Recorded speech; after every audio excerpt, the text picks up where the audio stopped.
Just a minute. Okay. So, Hare Krishna. So I'm around, but something has gone into my eye. So it's become a little red. So it's not a very pleasing face to see. So I'll just put my camera on off. But if you feel uncomfortable, I'll put it on. आप बता दीजिए कुछ चला गया है इसलिए आंख में ऐसा लग रहा है पर ऐसा कुछ बहुत बड़ी प्रॉब्लम नहीं है. It'll just be fine. So I want to put my camera on off. But if you feel that ऐसे आप मतलब आपको अच्छे से समझ नहीं आ रहा है तो मैं ऑन कर लूंगी. आप बताइए कि मैं ऑन रखूं या ऑफ कर दूं. नहीं माता जी, ऑफ ऑन रखिए। ऑफ रख दीजिए माता जी, चलेगा, ऐसा ऑफ कुछ नहीं है। रखिए, बी कंफर्टेबल। कंफर्टेबल लगे। पर आपको जैसे आपको कंफर्टेबल रहता है।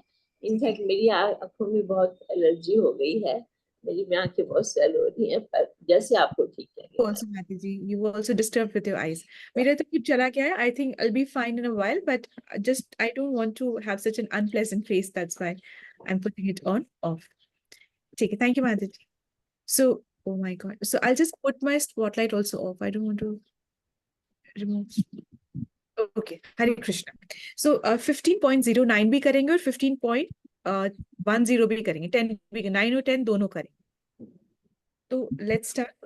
श्रोत्रं चक्षुस्पर्शनं च रसनं घ्राणमेव च अधिष्ठाय मनश्चायं विषयान् उपसेवते. Once again. श्रोत्रं चक्षुस्पर्शनं च रसनं घ्राणमेव च अधिष्ठाय मनश्चायं विषयान् उपसेवते. Yes, Mataji. हरे कृष्णा, दंडवत प्रणाम सभी को। श्रोत्रम चक्षु स्पर्शनम च रसनम प्राणमेव च अधिष्ठाय मनश्चायं विषय अनु उपसेवते। Beautiful, Mataji. Yes, Mataji. हरे कृष्णा. श्रोत्रं चक्षुः स्पर्शनं च रसनं घ्राणमेव च अधिष्ठाय मनश्चायं विषयान् उपसेवते. Yes, Mataji. Please take the translation also. इस प्रकार दूसरा स्थूल शरीर धारण करके जीव विशेष प्रकार का कान, आंख, जीभ, नाक तथा स्पर्श इंद्रियां, त्वचा प्राप्त करता है, जो मन के चारों ओर सपुंजित है. इस प्रकार वह इंद्रिय विषयों के एक विशेष समुच्चय का भोग करता है. Okay, Mataji. Thank you, beautiful Mataji. So, श्रोत्रम चक्षु स्पर्शनम च. श्रोत्र मतलब कानों से जो सुनता है, आंखें, स्पर्श, फिर रसना मतलब जीवा, घ्राणमेव मतलब सूंघने की शक्ति. और तो कहने का तात्पर्य ये है कि अर्जुन यहाँ पे सोचता है कि जब जीव है वो दूसरे शरीर में सूक्ष्म इंद्रियों को लेकर के चला जाता है तो वो वहां पे करता क्या है. तो इसका जो उत्तर है वो कृष्ण इस श्लोक में दे रहे हैं. तो वो कह रहे हैं कि हमें इंद्रियां चाहिए क्यों होती हैं. क्योंकि हमारी इच्छा होती है भोगने की. बिना इंद्रियों के हम भोगेंगे कैसे. हमें जो भी इच्छा होती है भोगने की वो हम भोग कैसे करते. इंद्रियों से तो करते, जीवा से स्वाद लेते हैं, कान से सुनते हैं, आंख से देखते हैं और स्पर्श करते हैं. तो इसी तरीके से हम भोग करते हैं. तो जब जीव को भोग करने की इच्छा होती है तो ऑब्वियसली उसको इंद्रियां चाहिए होती है. तो जब इंद्रियां चाहिए होती है तो वो इंद्रियों को साथ लेकर ही जाता है दूसरे शरीर में भी. यदि से तो भोग करने की इच्छा समाप्त हो जाए तो वो इंद्रियों के कंट्रोल में रहेगा भी नहीं और फिर वो इंद्रियों के साथ आगे ट्रैवल भी नहीं करेगा. परंतु क्योंकि अभी भोग की इच्छा पूरी है, वो भोग करना चाहता है, तो वो इंद्रियों पे डिपेंडेंट है, इसलिए वो इंद्रियों को संग लेकर के दूसरे शरीर में जाता है. यदि से तो भोग की इच्छा समाप्त, तो ये देहांतर जो होता है ना, जो एक बॉडी से दूसरी बॉडी में जा रहे हैं, वो क्रिया भी समाप्त हो जाती है. जैसे कि अब जीव को स्वाद चाहिए तो हाथ हेल्प करता है कि जीव हाथ हेल्प करता है खाने को जीभ पे रखने के लिए और फिर खाना डाइजेस्ट होता है. हाथ नहीं खाता है परंतु वो हेल्प करता है जीवा को. इस तरीके से आंख को अगर कुछ देखना है, पिक्चर देखनी है, तो पैर उसकी मदद करता है कि आंख भोग कर सके, वो इंद्रिय भोग कर सके मतलब जीवा जो है, जीव जो है ना, वो भोग सके इसलिए उसको इंद्रिया चाहिए होती है। तो एक्चुअली होता क्या है कि पहले ना जो आत्मा होती है वो शुद्ध अवस्था में होती है, जो चेतना होती है वो शुद्ध अवस्था में होती है, तो उसको ठीक पता होता है कि वो कृष्ण दास है। परंतु जो ये चेतना होती है, जो आत्मा होती है, वो जब भौतिक जगत में आकर के गुणों से मिल जाती है, गुणों से मतलब रजोगुण से, तमोगुण से, सतोगुण से, इनसे मिल जाती है, और जो जिससे ज्यादा मिलती है, कोई आत्मा सतोगुण से ज्यादा मिलती है, कोई आत्मा तमोगुण से ज्यादा मिलती है, कोई आत्मा रजोगुण से ज्यादा मिलती है, उसी प्रकार से उसका कैरेक्टर बिल्डिंग हो जाता है। डिपेंडिंग वो कौन से गुण का ज्यादा साथ कर रही है, उसका उसका कैरेक्टर बिल्डिंग हो जाता है। अब चेतना दूषित हुई तो कार्य भी दूषित हो जाता है। चेतना शुद्ध थी, परंतु भौतिक जगत में आके वो मिश्रित गुणों से मिल करके, एक गुण तो कोई भी किसी के पास होता नहीं है, सारे गुण कभी कोई सा ज्यादा होता है, कभी कोई सा ज्यादा होता है, तो मिश्रित गुणों से मिलकर चेतना दूषित हो जाती है।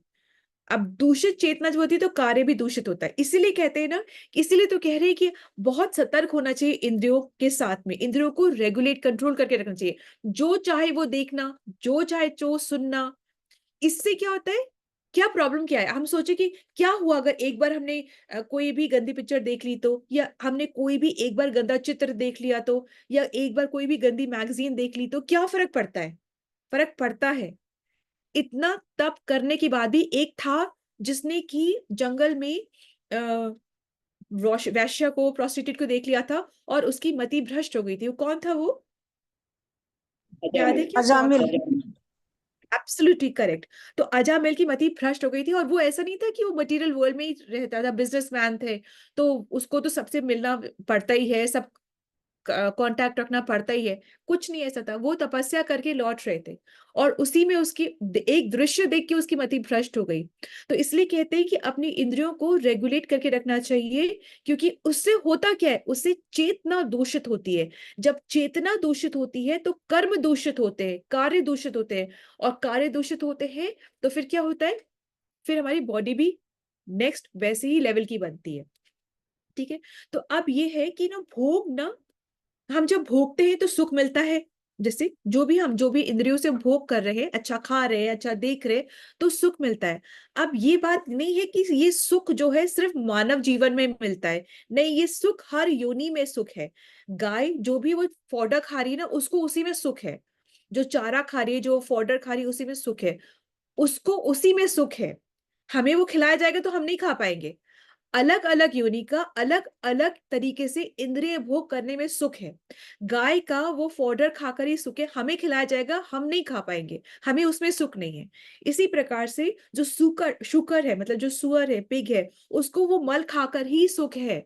और कितना हट्टा कट्टा दिखता है। कोई देखा है कि कोई भी सुअर बिल्कुल इधर हड्डियां निकल रही है, बाहर आ रहा है, मरने वाला जैसा हो रहा है? नहीं, वो बहुत खा के खुश है। वो अपने बच्चे करके, अपनी वाइफ के साथ वो एक गंध खा के वो बहुत खुश है। तो गाय अपने में खुश है, जो पिग है वो अपने में खुश है, ऐसे कौवा, बिल्ली, कुछ सब लोग अपने अपने में खुश है। ऐसे नहीं कि हम ही खुश है, बाकी सारे बहुत दुखी हैं। हमें उन्हें देखकर दुख लग सकता है क्योंकि हमारी चेतना उनसे एलिवेटेड है, पर वो अपनी चेतना में बड़े खुश है। हम किसी डॉगी को देखेंगे ऐसे कुछ भी खाता हुआ है तो हमें लगे हाय क्या खा रहा है, चलो हम इसको ये खिला देते हैं, हमें लग रहा है। पर वो अपनी चेतना में, अपनी बॉडी में बड़ा खुश है, और वो अपनी बॉडी से बंधा हुआ है। वो भौंकेगा ही, जो डॉग है वो सिर्फ भौंक सकता है, वो और कुछ नहीं कर सकता। ठीक है। सो इस तरीके से हर योनि में सुख है, और हर योनि में टैलेंटेड, बड़े टैलेंटेड भी होते हैं। सारी योनियां अपना अपना टैलेंट होता है। जैसे उल्लू रात भर जाग सकता है, जैसे चील की नजर बहुत शार्प होती है, इस तरीके से सारी योनियों में अपने अपने टैलेंट होते हैं। और वो उनकी चेतना उतनी ही डेवलप्ड होती है, इसलिए वो खुश है। फिर दूसरी जो थोड़ी ज्यादा डेवलप्ड होती है, उनको जब देख के लगता है कि अरे ये कैसे कर रहे हैं, क्यों? आप समझ रहे हैं बात को, कि जो मनुष्य योनि है उसकी चेतना सबसे हाईएस्ट लेवल पे डेवलप्ड है, इसीलिए उसको दूसरों को देख के दुख होता है कि ये दुख में है, बल्कि वो दुख में नहीं है, वो अपनी योनि में बड़ा खुश है। अब जब मनुष्य योनि की चेतना बहुत हायर लेवल पे डेवलप्ड होती है, तो उसको एक, उसकी क्वालिटी होती है कि वो भक्ति कर सकता है, वो धर्म का पालन कर सकता है। तो अब हमें ये सोचना चाहिए कि अगर हमें मनुष्य योनि मिल गई है तो कम से कम हम ऐसे कार्य तो कर सकते हैं ना कि जिससे कि हम मनुष्य योनि में ही जा सके, अगर कुछ और ना तो कम से कम पशु योनि में तो ना चले जाएं। इतना करे तो हम कर सकते हैं ना। तो अब होता यह है कि हम इस शरीर में रहते हुए अपने मन की इंद्रियों को ऐसा भोजन देना चाहिए, ऐसा संस्कार देना चाहिए कि वो हमारा दूसरा शरीर बहुत सुंदर बना सके। अव्वल तो ये इच्छा होनी चाहिए कि हमारे को शरीर मिले ही ना, हमें भगवत धाम की प्राप्ति हो जाए। पर यदि से तो ऐसा नहीं हो रहा, शरीर भी मिल रहा है, तो कम से कम ऐसा शरीर तो मिले कि हम उसमें वापस से रह करके भक्ति कर पाए, है ना। इसलिए एटलीस्ट इतना तो हम कर सकते हैं। So this is the understanding from this shloka. We'll move on to one more shloka. Any questions from this shloka? Or we have understood? इसका तात्पर्य पढ़ेंगे। चंद्र माता जी आप पढ़ सकते हैं इसका जी तात्पर्य? जी माता जी। दूसरे शब्द जी माता जी। दूसरे शब्दों में यदि जीव अपनी चेतना को कुत्तों तथा बिल्लियों के गुणों जैसा बना देता है तो उसे अगले जन्म में कुत्ते या बिल्ली का शरीर प्राप्त होता है जिसका वह भोग करता है। चेतना मूलतः जल के समान विमल होती है, लेकिन यदि हम जल में रंग मिला देते हैं तो उसका रंग बदल जाता है। इसी प्रकार से चेतना भी शुद्ध है क्योंकि आत्मा शुद्ध है, लेकिन भौतिक गुणों की संगति के अनुसार चेतना बदलती जाती है। वास्तविक चेतना तो कृष्ण भावनामृत है, अतः जब कोई कृष्ण भावनामृत में स्थित होता है तो वह शुद्धतर जीवन बिताता है। लेकिन यदि उसकी चेतना किसी भौतिक प्रवृत्ति से मिश्रित हो जाती है तो अगले जीवन में उसे वैसा ही शरीर मिलता है।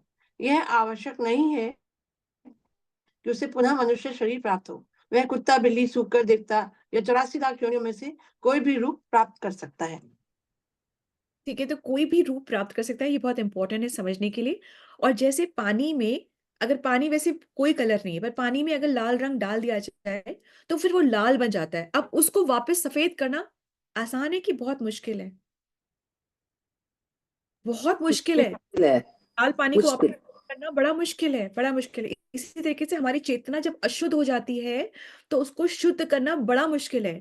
पर भक्तों को तो ये सीक्रेट पता है कि कैसे शुद्ध कर सकते हैं। निरंतर जप करने से, एवरी डे जप करने से, एक दिन, 2 दिन, 1 साल में पता भी नहीं चलता हम कर क्या रहे हैं। एटलीस्ट 2-3 years लगते हैं।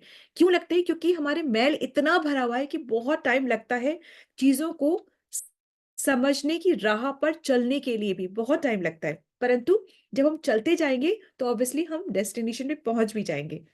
इस ऐसे तो 15.10 पे आते हैं। उत्क्रामंतम स्तंभ, हरे कृष्णा। उत्क्रामंतम स्थितं वापि भुञ्जानं वा गुणात्वितं विमूढानानुपश्यन्ति पश्यन्ति ज्ञानचक्षुषा। once again, उत्क्रामन्तं स्थितं वापि भुञ्जानं वा गुणान्वितं विमूढानानुपश्यन्ति पश्यन्ति ज्ञानचक्षुषा। यस चंद्रमाता जी। उत्क्रामन्तं स्थितं वापि भुञ्जानं वा गुणान्वितं विमूढानान् उपश्यन्ति पश्यन्ति ज्ञानचक्षुषः। ब्यूटीफुल माता जी। यस मधुमाता जी। हरे कृष्ण। उत्क्रामन्तं स्थितं वापि भुञ्जानं वा गुणान्वितं विमूढानान् नानुपश्यन्ति पश्यन्ति ज्ञानचक्षुषः। Hare Krishna. Please read the translation of माता जी। मूर्ख न तो समझ पाते हैं कि जीव किस प्रकार अपना शरीर त्याग कर सकते हैं, न ही वे यह समझ पाते हैं कि प्रकृति के गुणों के अधीन वह किस तरह के शरीर का भोग करता है। लेकिन जिसकी आंखें ज्ञान से प्रशिक्षित होती है वह यह सब देख सकता है। हरे कृष्ण। हरे कृष्ण माता जी। ब्यूटीफुल। उत्क्रामंतम, उत्क्रामंतम मतलब शरीर को त्यागते हुए। जब जीवा अपने शरीर को त्यागता है, स्थितम वापी, या जब जीवा शरीर में रहता है तब भी, त्यागते हुए भी और रहते हुए भी, दोनों टाइम। फिर भुंजानम, भुंजा मतलब भोग करते हुए, जब शरीर में रहते हुए वो इंद्रिय द्वारा भोग करता है। वा मतलब और, गुणान्वितम प्रकृति के गुणों के अधीन, भोग कैसे, वो कुछ भी कार्य कैसे कर रहा है, प्रकृति के गुणों में स्थित होकर के। भोग कैसे रहा है, वो तभी भी भोग कैसे कर रहा है, प्रकृति के गुणों में स्थित होकर के। जरूरी नहीं है कि हर एक के लिए भोग समान है। सतोगुण के लिए जो चीज उसको भोग लगेगा, तमोगुण के लिए वो चीज बहुत बोरिंग लगेगी। वो बोलेगी क्या तुम रोज ये माला करते रहते हो, हाँ ठीक है कर लिया एक बार दो बार, अभी रोज रोज करना, भाई जब टाइम मिले यही करते रहे हम। तो तमोगुण इस चीज को नहीं समझ पाएगा, जिस चीज को सतोगुण एंजॉय कर रहा है वो चीज। तो गुणों के आधार पे ही हम कार्य करते हैं, गुणों के आधार पर ही हम अपनी इंद्रियों से भोग करते हैं। Correct, no confusion. हम सब कुछ गुणों के आधार पर ही कर रहे हैं। विमूढ़ा नानुपश्यन्ति, विमूढ़ा मतलब क्या होता है, एक होता है मूढ़ा मतलब कि मूर्ख, जिसको कि ये नहीं पता कि बॉडी और सोल में क्या डिफरेंस है, हम बॉडी हैं कि हम सोल हैं, ठीक है, वो ज्ञान के बारे में नहीं जानता। अभी जो विमूढ़ा है ना, इसका मतलब है कि विशेष प्रकार के मूर्ख लोग जो होते हैं, एक स्पेशल टाइप के जो मूर्ख लोग होते हैं ना, उनकी बात हो रही है। ये अज्ञानी लोग हैं परंतु एक स्पेशल टाइप के अज्ञानी है। ये कैसे स्पेशल टाइप के, ये भी हम पढ़ेंगे। विमूढ़ा नानु पश्यन्ति मतलब अज्ञानी लोग, नानु पश्यन्ति, पश्यन्ति मतलब देखना, नानु मतलब नहीं, मतलब नहीं देख सकते हैं या नहीं समझ सकते हैं या नहीं जान सकते हैं। पश्यन्ति ज्ञानु चक्षुषा, तो कौन जान सकते हैं, देख सकते हैं, पश्यन्ति मतलब देख सकते हैं, जिनके पास ज्ञान की चक्षु है, जिनके पास जो विवेकशील पुरुष है, ज्ञानी पुरुष है, वो ही समझ सकते हैं। अभी ज्ञानी कौन बन रहा है, क्या हमें इतनी चीजों के बारे में पता था जब हम भगवत गीता नहीं पढ़ रहे थे? जीवन तो हम भी जी रहे थे, अच्छा तो हम भी सुन रहे थे, हमारी लाइफ भी बहुत अच्छी थी, पर हमको, और हमने भी मृत्यु के वक्त बहुत सारे जो वो बोलते हैं ना, किस क्या बोलते हैं, सत्संग सुनते हैं कि ये हम बॉडी है, बॉडी नहीं है, हम जीवा है, ये सब हमने बहुत सुना हुआ है, कोई चीज नई नहीं थी। परंतु भगवत गीता पढ़ने के बाद ये चीजों को थोड़ा थोड़ा समझ आने लग जाता है। तो और वो ही ज्ञानी है जो ये भगवत गीता और भागवतम से पढ़कर इन चीजों को समझ रहा है। तो उसी को बोलते हैं ज्ञान चक्षु, उसी के ज्ञान चक्षु है जो कि भगवत गीता और भागवतम को पढ़ रहा है, और वही सही मायनों में बातों को समझ सकता है। क्या समझ सकता है, ये समझ सकता है कि हम शरीर नहीं है, हम आत्मा है। कैसे हम अपने आप को आइडेंटिफाई न करें शरीर से। तो अब ये आप सोच लो कि जो आप 2 साल या 3 साल के आयु में जो आप थे, क्या आज आप वही हो? नहीं, तो आप बदलते जा रहे हो ना, हर थोड़े थोड़े टाइम में, हर थोड़े थोड़े सालों में आप बदलते जा रहे हो। पर फिर भी तो आपके अंदर कुछ तो है ना, वो नहीं बदला है। तो एक्चुअली में तो वो जो कुछ जो है वो ही आप हो, ये शरीर आप नहीं हो। पर ये चीजें हमें बहुत मुश्किल से समझ में आती हैं।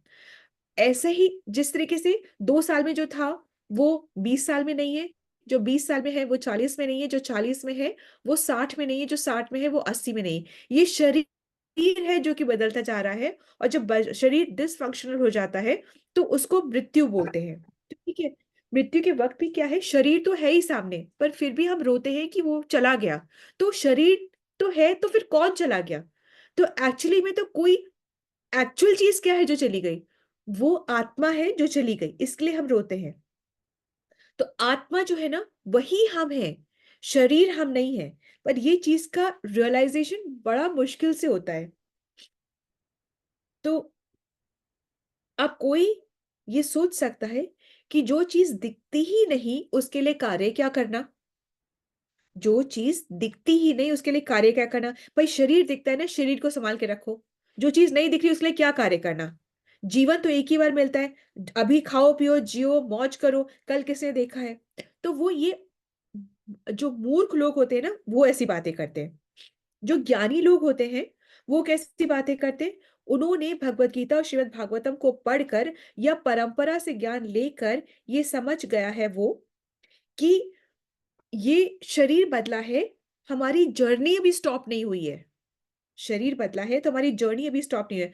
अभी ज्ञानी वो कौन बना, जिसने कि भगवत गीता और श्रीमद् भागवतम पढ़ी है।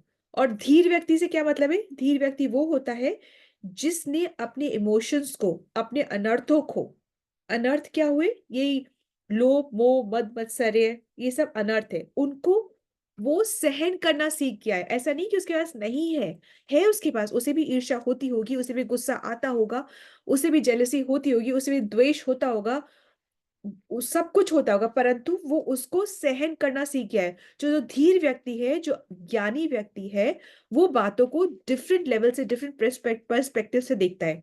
तो इसका ये कतई मतलब नहीं होता है कि हम शरीर का ध्यान न रखें। गाड़ी को चमकाना, उसमें तेल वगैरह दे के रखना, उसको उसका मेंटेनेंस करना बहुत अच्छी बात है, परंतु ये याद रखना है कि गाड़ी से हमें जाना कहाँ है। गाड़ी को देख रेख करनी है, पर गाड़ी से जाना कहाँ है वो हमें ध्यान रखना है, पहली बात। और दूसरी बात ये देखना है कि गाड़ी अलग है और गाड़ी को चलाने वाला अलग है। ठीक है, तो गाड़ी क्या हो गई, हमारी बॉडी हो गई। जो ड्राइवर है गाड़ी का, वो क्या हो गया, हमारा आत्मा हो गई, हमारी आत्मा। आत्मा हो गई। और हमें अपना गंतव्य, मतलब हमें गोलोक भगवत धाम जाना है, वो हमें ध्यान रखना है। तो ये ना कि हम गाड़ी को ही चमकाने में सारा समय वेस्ट कर दे। ठीक है, ये नहीं होना चाहिए। तो वो चीज हमको ध्यान रखनी चाहिए। अब ज्ञानी जो है ना, वो क्या क्या समझ पा रहा है, वो समझ पा रहा है कि जीव जो है वो शरीर में रह रहा है, जीव रह रहा है शरीर में, जीव शरीर में रह रहा है, वो समझ रहा है, वो ये समझ रहा है कि जीव भोग रहा है, और वो समझ रहा है कि जीव शरीर को छोड़ के चला गया है। वो ये तीनों चीजें समझ रहा है, इस चीज को समझ रहा है। एग्जाम्पल के तौर पे हम समझेंगे इसको, कि अगर एक व्यक्ति सेब खा रहा है, दूसरा व्यक्ति अचार खा रहा है, और तीसरा व्यक्ति मदिरापान और नॉनवेज कर रहा है। ठीक है, तो अब जो ज्ञानी है वो इन तीनों को कैसे देखेगा, वो देखेगा कि अच्छा, गुणों में रह करके ये कार्य कर रहा है। सत्वगुण में जो रह रहा है वो सेब खा रहा है, जो रजोगुण में है उसको अचार चाहिए, वो अचार खा रहा है। ठीक है, और जो तमोगुण में है वो मदिरा पान कर रहा है या नॉनवेज खा रहा है, वो ये चीज कर रहा है। वो ज्ञानी व्यक्ति उस इंसान से हेट नहीं कर रहा है, परंतु वो समझ रहा है इस बात को, ये गुणों से आच्छादित है, इस वजह से वो ऐसा कार्य कर रहा है। अभी ये इसके ऊपर तमोगुण छाया हुआ है, इसलिए ऐसा कार्य कर रहा है। He doesn't hate the person, but वो गुण को समझ रहा है कि उसके अंदर ये गुण है, नंबर वन। अब मूर्ख है, वो क्या समझेगा, अरे भाई पेट ही तो भर रहे हैं ना, चाहे सेब खाओ, अचार खाओ, अब नॉनवेज खाओ, क्या वो पेट भरा बेचारा, तुमको क्या है। ऐसे मूर्ख व्यक्ति ऐसे बातें करते हैं। अब विमूढ़ा, ये जो स्पेशल टाइप के जो मूर्ख होते हैं ना, उनकी बात हो रही है। वो क्या करते हैं, जो स्पेशल टाइप के मूर्ख होते हैं, वो जानते हुए भी गलत कार्य करते हैं। जैसे सिगरेट के पैक पर कितनी गंदी फोटो बनी होती है, या गुटखे के पैकेट पर कितनी गंदी फोटो बनी होती है, और वो पता, इट्स इंजोरियस टू हेल्थ लिखा होता है, पता होता है कि इसका अति सेवन से कैंसर हो सकता है, तो पर फिर भी वो गुणों से इतना ज्यादा प्रकोप में है, गुणों से इतना ज्यादा वो प्रोजेस्ड है कि वो इस बात को नहीं समझ रहा है, फिर भी वो बात कर रहा है। तो उसको बोलते हैं विमूढ़ा। एक मूढ़ा होता है, एक होता है विमूढ़ा, कि जानते हुए भी वो गलत कार्य कर रहा है। तो तीन कैटेगरी के लोग हो गए, एक ज्ञानी, मूर्ख और विमूढ़ा। अब जितना व्यक्ति अपनी इंद्रियों को तृप्त करने में लगा हुआ है ना, जितना भी व्यक्ति अपनी इंद्रियों को, जिस लेवल पे वो अपनी इंद्रियों को तृप्त करना चाहता है, उस लेवल पे उसकी आंखें बंद हो जाती हैं। वंस अगेन, जिस लेवल पे हम अपनी इंद्रियों को तृप्त करना चाहते हैं, जिस डिग्री पे हम अपनी इंद्रियों को तृप्त करना चाहते हैं, उस डिग्री पर हमारी आंखें बंद हो जाती हैं। मतलब मैं ज्यादा एंजॉय करना चाहती हूँ तो मैं उतनी अपनी आंखें बंद कर लूंगी, और एंजॉय तो उतनी, तो मुझे पता ही नहीं चलेगा ये रजोगुण है, ये सतोगुण है, ये तमोगुण है, मुझे पता ही नहीं चलेगा। ठीक है, तो अब क्या होता है कि ना, और उसकी ऐसी अवस्था को देख के जो ज्ञानी जन है वो हंसते हैं, सॉरी, वो बहुत दुखी होते हैं, वो सोचनीय अवस्था है, वो शोक में आ जाते हैं। अब आप जैसे एग्जाम्पल के तौर पे समझिए कि पागल व्यक्ति जो है, वो अगर रोएगा तो हमारे दिल को दुख पहुंचेगा ना, उसके ऐसी दशा है कि हम हमें दुखी हो, हमारा हृदय द्रवित हो जाएगा ना, यस और नो। यस। अब वही पागल खूब हंस रहा है, तब आप क्या सोचोगे, तभी भी तो आपका हृदय द्रवित होगा ना, चाहे कि वो हंस रहा है, पर फिर भी आपको उसकी अवस्था को देख के दुख लगेगा ना, जी माता जी। लगेगा ना, यस ऑफ कोर्स। तो इसी तरीके से जो ज्ञानी जन है ना, वो दूसरे दूसरे व्यक्तियों को तमोगुण में रह करके इंजॉय करते हुए देखकर उनको बहुत दुख होता है, और वो चाहते हैं कि हम इनको सही बता दें, उनको कृष्ण भावनामृत कर ले, परंतु ये जरूरी नहीं कि अगला समझ ही जाए, क्योंकि वो अपने गुण में इतना ज्यादा पोजेस्ड होता है। तो क्यों है कोई मूर्ख, और क्यों कोई मूर्ख बने रहना चाहता है? क्यों है कोई मूर्ख और क्यों कोई मूर्ख बने रहना चाहता है? क्योंकि वो बस अपनी इंद्रिय तृप्ति में लगे रहना चाहता है। जितना वो अपनी इंद्रिय तृप्ति करना चाहेगा, उतनी वो इन सभी बातों से अपनी आंखों को बंद कर लेगा। ठीक है, तो कहने का तात्पर्य यह है कि नाम जप करने के संग संग ज्ञान का होना भी जरूरी है। ज्ञान क्या है? मैं कौन? ज्ञान ये है कि पता करना, कि बी क्यूरियस, ब्रह्म जिज्ञासा, कि मैं कौन हूं और मैं ये जपा कर रहा हूं तो क्यों कर रहा हूं। अंधा हमको नहीं, अंधाधुंध हम फेथ, मतलब ब्लाइंड फेथ से हमको फॉलो नहीं करना है, उससे हमारा उद्धार नहीं होने। ये सब हमें अच्छा, हमें बेनिफिट जरूर मिलेगा, पर उद्धार इतना नहीं होगा। तो क्लैरिटी जरूरी है, तभी क्योस हटता है और तभी दृढ़ता आती है कि हम जो कर रहे हैं उसको कंटिन्यू करने की। हम जो कर रहे हैं वो बहुत जरूरी है, पर हम क्यों कर रहे हैं ये जानना और भी जरूरी है। It's very important to know. So this is the understanding from today's shloka. Hare Krishna, धन्य प्रणाम। श्रील प्रभुपाद की जय, श्रीमद् भगवद गीता की जय। Now let's move on to key learning. Yes, Nikita Mataji.